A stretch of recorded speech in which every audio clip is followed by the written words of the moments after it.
புகழ்பெற்ற காஞ்சி காமாட்சி அம்மன் கோயிலுடைய ஒரு சிறு வரலாற்றையும் கோவிலுடைய ஒரு முக்கியமான நிகழ்வான வெள்ளிக்கிழமை தோறும் நடைபெறுற தங்கத்தேர் பற்றிய தகவல்களையும் ஒரு சிறு தொகுப்பாக தற்போது காணலாம்.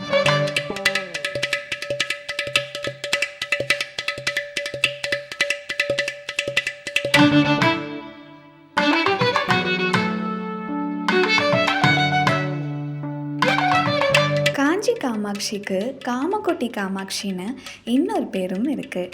சர்வ ஐஸ்வர்யங்களையும் கோடி கோடியாக அள்ளி கொடுப்பதால் காமக்கொட்டி காமாட்சின்னு அழைக்கப்படுறாங்க. காஞ்சிபுரத்தில் பல சிவஸ்தலங்கள் இருந்தாலும் வேறு எந்த ஸ்தலத்துலேயும் அம்மனுக்குன்னு தனி சன்னதி கிடையாது. காஞ்சி காமாட்சி தான் எல்லா கோவிலுக்கும் அம்பாலா ஒரே இடத்துல இருக்காங்க. அங்கே எந்த கோவிலில் எந்த பூஜை நடந்தாலுமே காமாட்சி அம்மனை சுற்றி வந்து தான் எல்லா பூஜையும் செய்கிறாங்க.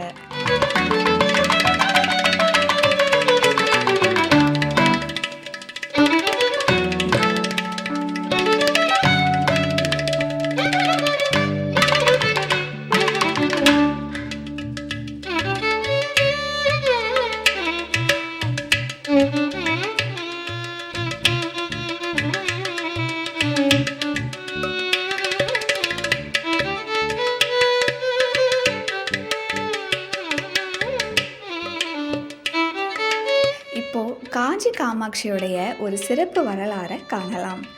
பந்தகாசுரன் அப்படிங்கிற ஒரு அசுரன் கடுமையான தவங்களை செஞ்சு பிரம்மா கிட்ட பல வரங்களை பெறாரு.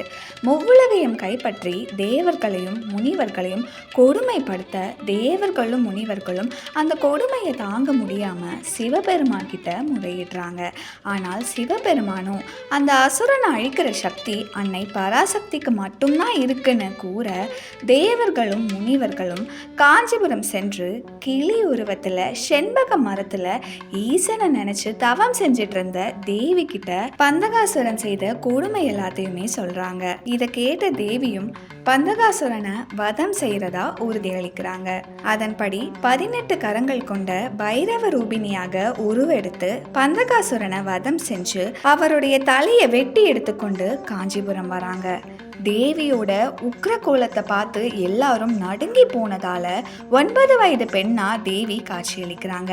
பந்தகாசுரனுடைய தலைய பள்ளம் தோன்றி புதைச்சு அதுக்கு மேல ஒரு மண்டபம் எழுப்ப சொல்றாங்க. தேவர்களும் பள்ளத்தை தோண்டும் போது மலைக்கன் அப்படிங்கிற அரக்கன் அங்க ஒளிந்திருந்ததை பார்த்ததுமே அதிர்ச்சி அடைகிறாங்க.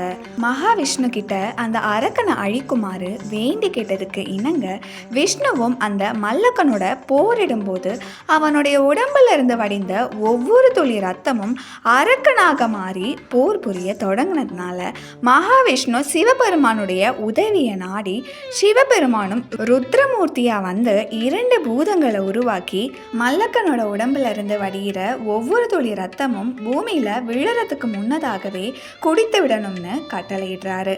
இதை அடுத்து மகாவிஷ்ணுவும் மல்லக்கனை அழித்த பின் பந்தகாசுரனையும் புதைக்கிறாங்க. அந்த இடத்துக்கு பக்கத்திலேயே 24 தூண்கள் எழுப்பி காயத்ரி மண்டபம் அமைச்சு ஒரு அழகான பீடத்தையும் வைத்து வழிபடுறாங்க.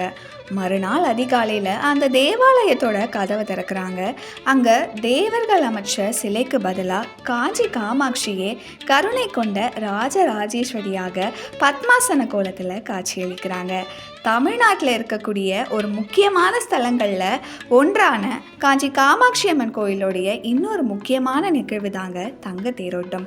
ஒவ்வொரு வெள்ளிக்கிழமையும் மாலை 7 மணிக்கு தங்கத்தேரில் காமாட்சி அம்மனுக்கு பட்டுடுத்தி மல்லிகை சாமந்தி போன்ற மலர்களால் சிறப்பு அலங்காரம் செய்யப்பட்டு கோவிலை சுற்றி தங்கத்தேரில் ஊர்வலமாக வந்து பக்தர்களுக்கு காட்சியளிக்கிறாங்க. மின்னும் தங்கத்தேரில் சிறப்பு மலர் அலங்காரத்தில் காஞ்சி காமாட்சி அம்மனை வழிபட கோடான கோடி கண்கள் இருந்தாலும் போதாதுன்னு தாங்க சொல்லணும்.